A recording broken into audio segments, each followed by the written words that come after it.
fellas, how are we? Cool. First thing, a couple things to start with.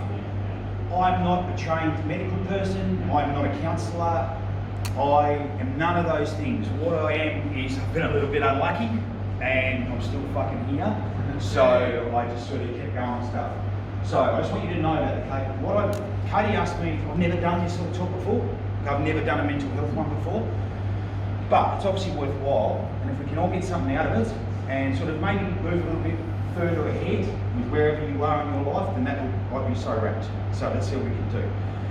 Firstly, before I kick off, I want you to think of one thing. I've got a question for you, okay? Who can you control in life? Can you control anyone else? Remember that shit. Because that is the basis of what I think making me go better in my life is. Okay? And a lot of people don't think that. Will Smith's got a cool thing out of the moment on YouTube, so you can check it out. And he talks about the difference between fault and responsibility. Okay, I'll get into that a little bit later on, but it's really interesting. I've stolen it off him, but I dig it. It's freaking cool, alright? So, I want to tell you a bit about me for a bit of, I don't know, so you've got some idea of why the hell I'm up here speaking to you, okay? It's a bit of my story. Not very different to others, and certainly not the worst, okay? At 7 years old, my mum finally kicked Dad out after kicking the shit out of us for years, drinking everything, all that he didn't gamble, basically. He was just that guy. He fucked it up. It just wasn't his work. He couldn't do it. She was a single mum, which many people have had, and I get that. Unfortunately, she died when I was 9 in a car accident. So therefore, I went very quickly from dad, single mum, to guardians and foster parents and things like that. My guardians signed on a bit of paper for my mum that they would look after us if anything happened, because nothing happened. You know, he said, of course, poor mate will help. It did. They had a 1-year-old kid. They didn't want us, flat out. I was 10. I remember distinctly sitting there with an argument between my grandmother and my uncle, who was my guardian, about who had to have me. I'm sitting there talking about this. I lost the pairs. Very much shit anyway, and they're talking about that. You get knocked down a little bit. Take a little bit down. Then, after a lot of that sort of stuff, I don't want to go too much, I got sent to boarding school in year 7, which was funny because I lived 5 kilometres from school. Okay, everyone else, closest was 80 k's, I could chuck rocks at my house. So that was interesting, and they just didn't want me. And they kept saying that all the time and talking about that, which knocks you around a little bit. I was screwing up a lot at school, I was in trouble with coppers, I was having all the good stuff. And then it was interesting, I started sort of being friends with this girl, and I went to her house a few times, and I hung out there a lot. And I noticed that when something went wrong, no one got punched in the head. I noticed when something went wrong, that people talked to each other, and they had a chat, and they sat down at a table, and they went, right, this is the right way to behave on this. This is what we expect from people. No one threw anything, no one swore at anyone, no one, punched anyone, and I mean that sincerely. It was funny, Dad got in trouble for abusing me, and that was the big thing, and that was the thing I was talking about. I got more kicks in the head from my uncle than I ever got from my dad. But I'm sitting there and I started to realise that there was a different opportunity in life. But this doesn't have to be the way this is. So I started taking on some of the stuff from the Lawsons, who are still my foster parents now at 46. Okay, I'm seeing them next week. They are still part of my family, but I started taking on some of this stuff, and then subsequently going home to my guardians on weekends from boarding school. I was a bit to them, why are you doing this? This doesn't have to be the way this is. This isn't a thing. And they hated me for it. It got worse and worse and worse and worse. Anyway, year 10 comes along, and my guardian sat me down and he said, we're pulling you out of school. You're not going on a trip because you're dumb and you're only going to be a labourer and you're wasting all our time. Okay. And I was going, okay, because you do. That's what you tell them. And my foster parents, who are my friend's parents, said, no, you're too good for that. It's ridiculous. So they, dodgy buggers, they went round the back of me and my guardians and went to my school and said, this is wrong. Something is wrong here. And the school went, yes. I mean, this is what, mid-80s, late 80s. They said, yeah, but we know what's wrong, but what can we do about it? And I don't know what exactly happened, Mum won't tell me, but they went to my guard, they did a deal between themselves, and went to my guardian and said, he is coming to year 11, and he's going to do a level 3, because I don't know what the tierings were here, but I'm Tassie boy. And level 3 was your top, level 1 was you could barely write. And so I sat in level 2 here. Okay, so I did a bit of study and I passed some and failed some, whatever. But I said, he can do a level 3. If he passes his level 3, he can go to year 12 and then I'll allow him to do some more. Just 5 level 3s of matriculation and you can get a new year 12. So, I chose biology because I freaking love cutting up frogs and shit like that. That was just cool. Dig it. And I happened to get a teacher called Mr. McDonald, who's a little comic weapon. I wanted to do well. Someone had given me a chance, which was pretty freaking unusual, and I wanted to prove to them that I could do this thing. And so end of term 1 comes, I've busted my ass for the term, and I'm failing miserably. I'm just dying. And I started having tantrums like the old days. So after one chair throwing tantrum in the class, then Mrs. Matt came and saw me, and she said, "You don't know how to study, do you?" And I said, "No, I've never done it. I don't know what you're talking about." So Mrs. Matt came to my house. She spent 4 hours of her Saturday teaching me how to study, how to use different pens, how to highlight different things, what things are important in a paragraph, and all these other bits and pieces. I listened, because one of the things I seem to be quite good at is taking opportunity. I seem to be good at it, I don't know why, but I'm reasonable at it. Now, end of year 11 comes, I passed bio. Like, I didn't credit. Well, that's going to be wrong, but I passed. And the next year I went on, I did 4 more level 3s to try and matriculate, and I got 3. I still don't know what the guy on social psych was talking about, whatever. But then I had an opportunity, I was at a friend's place in November, and then her place, and her dad said, "Ryan, what are you going to do? What happens now, mate? You finish year 12, you've got to work, what are you going to do?" I don't know, because no kid knows. I'm 46, I'm still not real sure. And he said, "You should join the cops." And we all had a little laugh. Yeah, well, he was the superintendent of police. He said, "Do it." I said, "You'd be good, go do it." So I went and did it. I did the tests, the physicals, I did all the interviews and all that sort of stuff. He might have helped a bit, I don't know. I'm all for a bit of facilitation if I can get it. But I got in. So November I left school, April I was sworn into cop. I was the youngest cop in Australia, which was just interesting. It didn't really matter, but it was interesting. And I did 10 years in the job. I freaking loved it for 7, and then I tried to get ramped and try and get up higher and all that stuff, and then it all became politics and hierarchy and bullshit, and I didn't get to fight with crims anymore and drive fast cars and all that. So I got out. That's a little story about me growing up, and then it's just some other stuff afterwards, and you guys might associate more with that. Okay? But with the kid stuff, I used to sit there in court and listen to people that have been found guilty give their mitigating circumstances. And I was fucking worse than them. So why was I sitting here in uniform? Why was I not the dog? A few things: opportunity, taking opportunity, and noticing when people gave me a chance and me wanting to do better. Other stuff I'm going to talk to you about today is here. Lately, just so you know where I'm at a little bit, the last 4 years and where Tribe comes from, and I'll explain more about Tribe to you later on if that's okay. I suddenly got separated from a wife of 17 years, wasn't ready for it. Probably had you guys at that spot. I don't know where you're all at. By the way, if you want to talk to me about it, feel free, that's cool. Suddenly separated, suddenly out of my family of 5, twin boys and a daughter, and myself and my wife, and it's all gone, and now I'm living in a flat by myself going, what the fuck? Still cooking meals for 5, which is weird, you get a lot of leftovers and that shit here. Anyway, I was trying to learn how to date again. Tinder, how shit is that? Seriously? But anyway, trying to do all that after 17 years with the one woman, it was weird. Okay, I didn't like it, it wasn't fun. And then I did get an awesome partner who I'd known for 9 years before that, so that went well. And then, unfortunately, my son, Jake, started getting a sore neck. We took him to some specialists. They didn't know what's going on. Turns out he had bone cancer in his neck. Jake died in January. Okay, after 14 months, we didn't win. We knew we wouldn't. We thought we might have 5 years. We got 14 months. It was the single most fucked thing that has ever happened to me. Okay, it's like, there's stuff here that we're going to talk about today that if you make some changes, you can get around. Okay, most stuff that happens, you can get around if you think differently. Your kid dying of cancer, you can't. And I found this very an interesting experience, and it sounds weird to say that, but it is. It's like standing in front of a freight train and all you can see is a light and you don't know how far off it is, but you know it's going to hit you. it taught me a lot about, like I call myself a resilience coach. That came about quite frankly because I was doing all this talking stuff and some HR dickhead said, well, what would I call you? Right.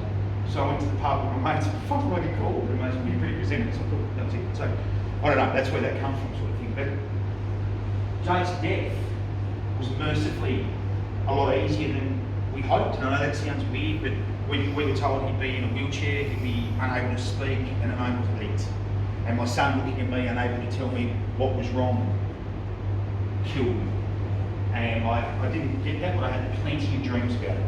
And they're just as fun. Jake died quite suddenly at night. I think morphine took him, if I'm honest, which is a pretty regular thing for anyone that doesn't know. And it went as well as it could. Strange thing though, this is weird. I used to cry every freaking day when he was sick, every day. I haven't cried since. I don't know why that is. I've had a lot of panic attacks, which are fun. A bit of PTSD there going on. But that's an interesting part of it. Out of that has come tribe, out of that has come a different way of thinking. That's probably why Katie asked me to come here and talk to you guys, okay? I think resilience is a bit of fuck you. I'm not giving up. I've got too much cool shit to do. Okay, and that's part of it for me, I guess. A lot of what I think, now okay, as I said, I'm not a mental health guru, and I could easily sit here and tell you guys if you've got issues to call Lifeline, or Are You OK Day, or Black Dog, which I wear on the bike jacket and all that sort of stuff. And I could do all that, and you guys go, oh, geez, he's a lovely bloke, doesn't he? But I don't want to do that. I want to tell you what I've sort of tried to do, and the differences that I've tried to make in me. And if one of those connects with you, awesome. If it doesn't, I'm sorry. But this is my stuff. For instance, I had a turning point in my life about 9 years ago, when my missus and I broke up for a year. I said we were married for 17, we had a year apart, but it was pretty rough. And I was living in a shed. Some bloke shed that I knew, and there was a shower in there, so I lived in there. And I was sitting on the floor, bawling my eyes out. Couldn't understand what had happened, how this gone wrong, what was it all. And I remember distinctly thinking to myself, don't hate her. Don't hate her. Because how many people do you see hate their ex? It's so easy. She's a bitch, she's stupid, she ruined my life, she did this. No, she fucking didn't. Now, what did you do? Remember that bit at the start, the first question I asked? What is it that you know, where are you at? Who can you control? I can't control what she does. You can't control what anyone does. What did you do? I sat there for ages and I worked out that I'd been a dick. I had not been a good husband, I had not been a good father all the time. And I looked at two basic points of it. I hope, especially you younger fellas, because you get into it, don't worry. Two things that made a difference to me was one, I forgot to be nice. I always thought it had to be my way, and I forgot to be nice about things. She always wanted to move the furniture, and it pissed me off. Why? Who fucking cares? Move the furniture, whatever, it doesn't matter. And I forgot to be nice to this person that I loved and cherished, and I destroyed something out of that. The other thing I did a lot was I sweated the small stuff. I let something small and insignificant become huge. Who's guilty of that? You end up fighting for 3 days over someone parking the car in Oxford. Oh, fuck me. Is it worth it? How much do you damage yourselves? Okay, I'll ask you this question. If you're hating somebody, does it matter to them? They don't even know. If you're hating someone, and I reckon hate's the opposite to love.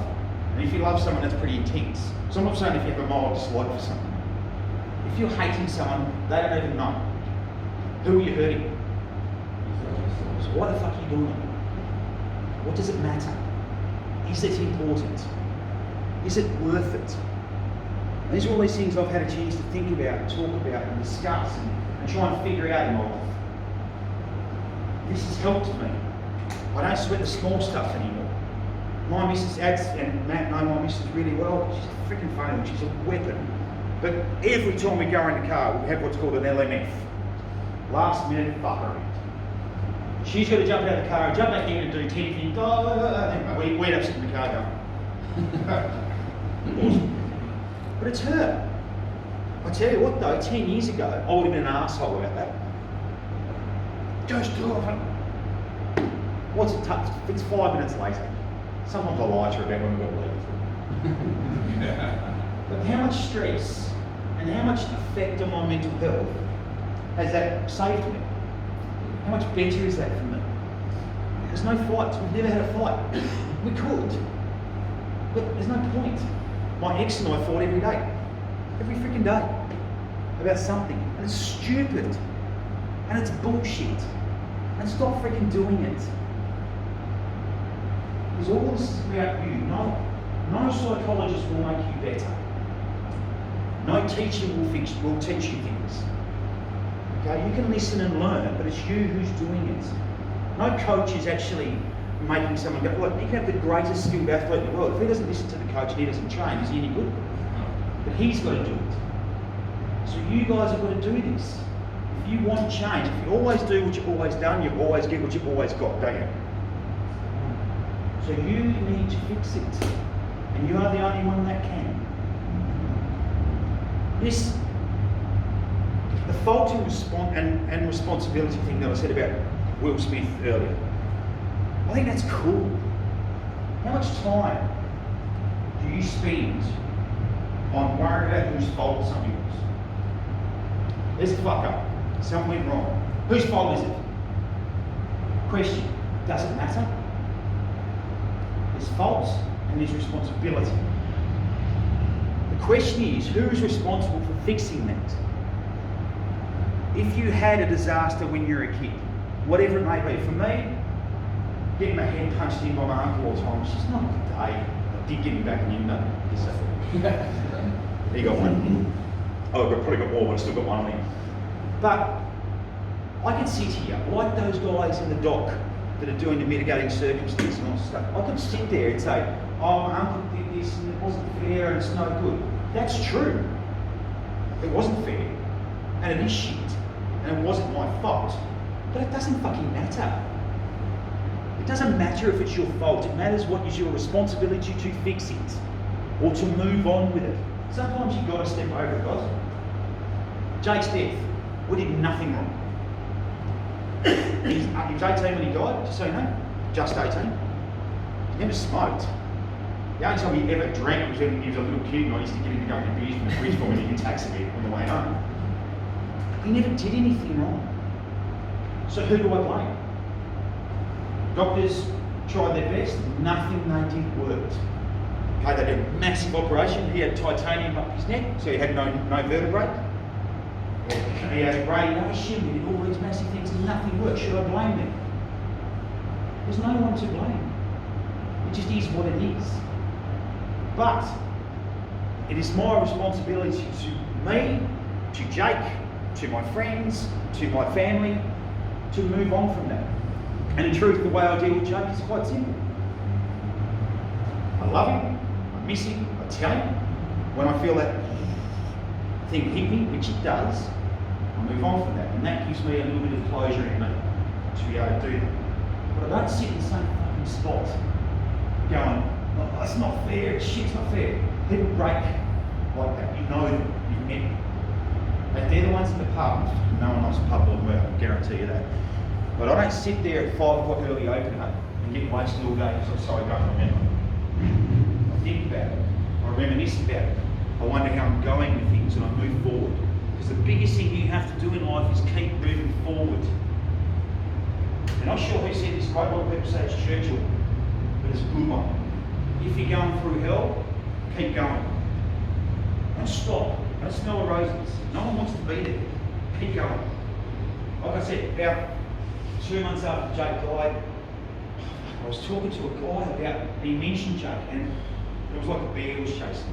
Okay, just on mental health, I have had panic disorder since I was 21. My kids will know all are very sick. So there's other shit too. I'm like a bad country sometimes. I'm sorry. But like my kids are very ill. The boys came. My wife had postnatal. We had a 2-year-old, and it was just very difficult. And the bloody hierarchy's going, you need to decide if you're going to be a detective or you're going to be a dad. And so I chose dad, and then that wasn't right. But anyway, I developed a bit of panic disorder. I opened up a gate in my head that the water keeps flowing down there if I let it. Okay, so I've got ways of getting around that. And if anyone suffers like that, I'm happy to tell you how I do it. Not a sock. Can I tell you what I do? But I've had a fair bit of depression too, just from as a result of that. I get so pissed off and so sick of that I go into a little dark tunnel. I don't know if anyone else gets that, but it ain't a good day out, but it is what it is. I had, after Jake died, I had about 2 months of fits and then panic attacks, which was shit and tears.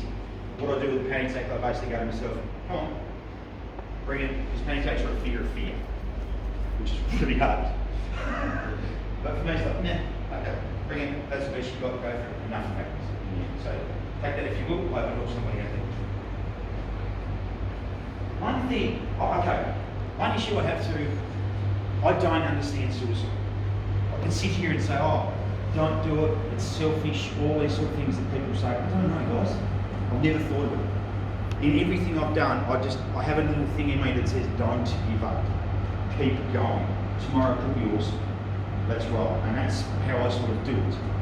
But I don't understand it too much. But a good friend of mine recently, who'd had some issues, told me that it wasn't that he was sad, it was just that he felt nothing. And I don't get that. I'm sorry, I just don't. But I thought about that a lot. And I really appreciate him telling me. I thought about it a lot. I thought, well, I work a lot with job seekers. So I talk to people that are trying for jobs. And I think one of the most important things about having a job is not money. One of the most important things about having a job is purpose. Sense of purpose. Get the fuck up, go and do something. Because it makes you feel better.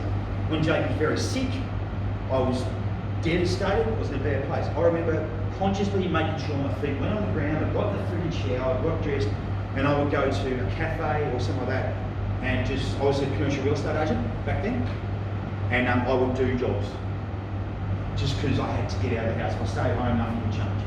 So I did that. A sense of purpose is important. Are any of you guys here struggling with a sense of purpose?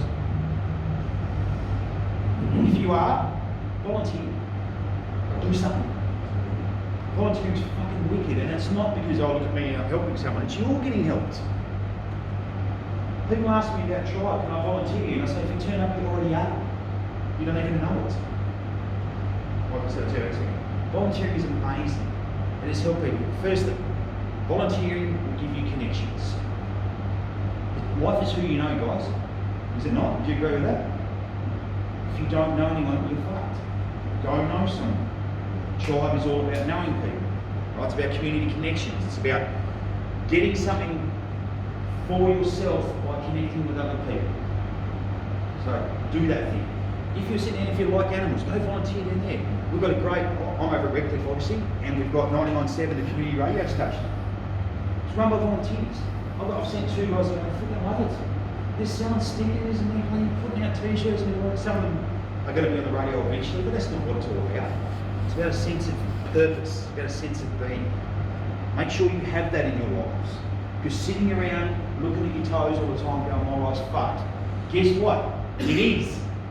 So get up and don't sit in that spot. So Adam reminded me this morning about a good mate of ours who looks really dumb but he's really smart. He told us, he said, concentrate on the good. If you sit there and concentrate on what's wrong in your life, is anything any better? It's not. Self-fulfilling. You'll continue to get that. Okay? Tribe, I was fucked when I started Tribe. Pushing fucked. I'll tell you about it. I started Tribe when Jake was dying because I needed purpose. I knew that. I've been a commercial agent for 15 years, made good money, done, fairly work, made my life, didn't make my soul sick. Working for one fat rich bastard, trying to get fatter and richer because we're screwing some other guys, not my idea of a good time. I just happened to be good at it. So I started Tribe. Tribe came from, I was Chamber of Commerce President in Redcliffe, and we used to have these things called mingles, we still do, business mingles. If you're in business, feel free to come along, it'll be great fun. And all they are really is having a few drinks and a feed with like-minded people talking about, it's like networking but without the hi, I'm right. No shit. Okay, we just talk to people. And I started to notice a few people coming to events that were retired or weren't working or didn't need to network, had government jobs. And all sorts of stuff. And why are they turning up? Why are they turning up? They have a drink? Yeah, could be. They can drink anywhere. It's about belonging. You want to be a part of something. So I started thinking, why can't we do this without the bullshit of a business thing? Don't bring a card, just bring you. So something, all I said basically is, I will be at this place at this time. If you want to come along, you'll be welcomed. We will introduce you to everyone and you'll be accepted. There's 2 rules for Tribe. Tribe's very simple. First rule is you must talk to people you don't know. Don't hang out in your cliques. Okay, come along, say something. If you see someone lonely, go and make them unlonely. Go talk to them, do whatever. Second rule is we have a strict no dickhead policy. I, however, am allowed to attend because I know. That's as simple as that. There's no agenda. A bit Darth, our Attorney General, particularly our local member over there, I know her pretty well. She said, I said, I want to talk about the singing. She said, oh, what's the agenda, right? I said, it's the best part, there isn't one. So does anyone like Seinfeld? Yeah. The show about nothing? Yeah. We're the group about nothing. Yeah. Right, there's no agenda. All you can do is turn up and something will happen. Something will come out of it. We've had 2,200 people turn up in the first year of doing Tribe. Tribe was a year old in September. Okay? That has gone great. We've had so many good things come out of that. We've had people find employment, which is another part I've stepped off now doing some other stuff. We have had people find great friends, and some of the ladies went on a cruise together from Melbourne Cup, just gone. They all met out of Tribe. That's wonderful. That makes my heart sing. Had someone find a partner, which is really cool. Might have had a couple more, I don't really know, to be honest. And I've had 2 people come and tell me they decided not to kill themselves because they've got Tribe. Big that shit. That's cool. But I don't know how much that goes on. It is just a thing. If you turn up, something will happen. How much opportunity do you get sitting in your lounge room? None. Not a bit. Matt's been there. Matt turned up. He brought his kids to one of our Tribe family days. I think Matt's doing a fair bit more than what he used to do since then. Adam turned up to one of our gatherings as well. And so I met these guys. I'm doing our friends. That's part of doing that. Tribe Elders is another part of that, where we are now going out to seasons at Mango Hill and visiting aged care people. Because no one goes. Only 40% of those fuckers don't get a visitor. How shit is that? What the hell is wrong with our culture? Fix that. Go do something about that. Volunteer. Turn up. All they want to do is talk. You don't even have to say anything back half the time. But it makes their hearts feel better. Go do that. Maybe it can make you feel better. That's part of Tribe Elders. We've got something called Tribe Youth, where we're going to help young people to be better people in the community. And the way we're doing that, quite frankly, is letting them meet good people. It's really hard to be a good man if you never met one. You're 3rd generation unemployed. Okay? No one in your family's ever had a job. Why would you go and find one? You've got to think of that. You've got to change culture. That's the only way you can make change in society. And employment. Just brief on that. Employment. I was working with job seekers, and I noticed when I walk into a room and there'd be 10 kids, normally kids, but like I had older people as well. But I'd say 10 kids that deserved a job. They're great personalities. They showed initiative. They had enthusiasm. Why haven't they got a job? Resumes are fucked. But yes, they've got nothing on it. They've never done anything. Why have they never done anything? They don't know anybody. Life is who you know. If you think about it, most of my jobs I've got in my life because I knew people. I started off in the panel beaters when I was a kid, because Don Langdon down the road wanted someone to sweep the floors. Went and worked at the petrol station because Hugh Nally wanted someone to do that at 12. Then I went and worked in the post office because my uncle worked at the post office. Joined the cops because Bob Fielding said, you should join. You see what I mean? Do you guys do anything to help someone outside yourselves? Good. If you're not, it's really good feeling. You don't get any money. I tell you what, you sit down in the day and go, shit, I need something cool. And I'll tell you what, if you're struggling to work out here and you make someone else's day amazing and you change their life, like Mrs. Mack did for me when she came to my house and taught me how to study, that's pretty freaking valuable. You can own that shit. No one takes it off you. With Employ Me, what I found with these guys, it was, like I said, it's who you know. So I did my usual shit and sort of threw a party, which I tend to do well. What I said is, I'll buy you sandwiches, I'll buy you a cup of tea and coffee. If you as job seekers turn up, if you as employers or facilitators, I'm a sole trader, so I don't employ anyone, but facilitator, if you guys turn up, I'll give you a feed and a coffee, and you talk.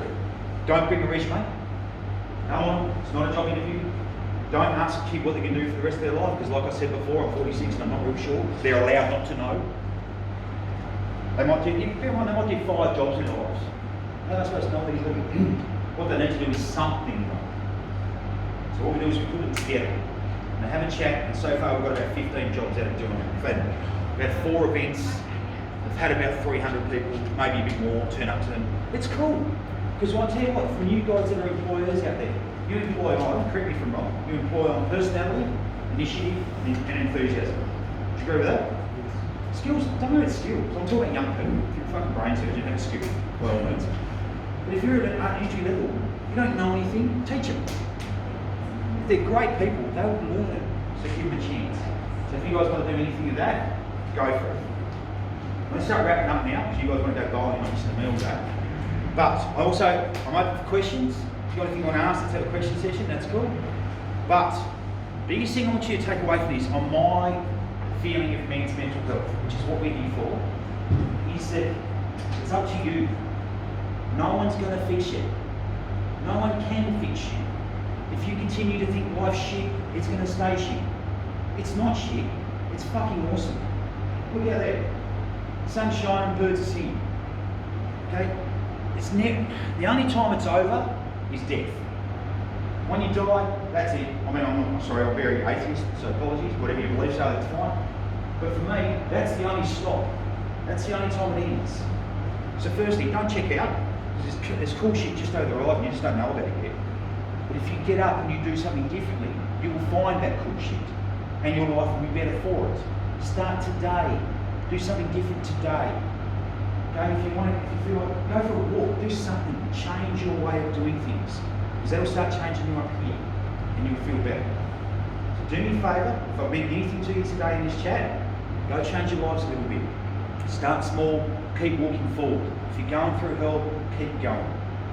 Easy as that. Thanks boys, I'll wrap it up there. If you've got any questions, please let me know.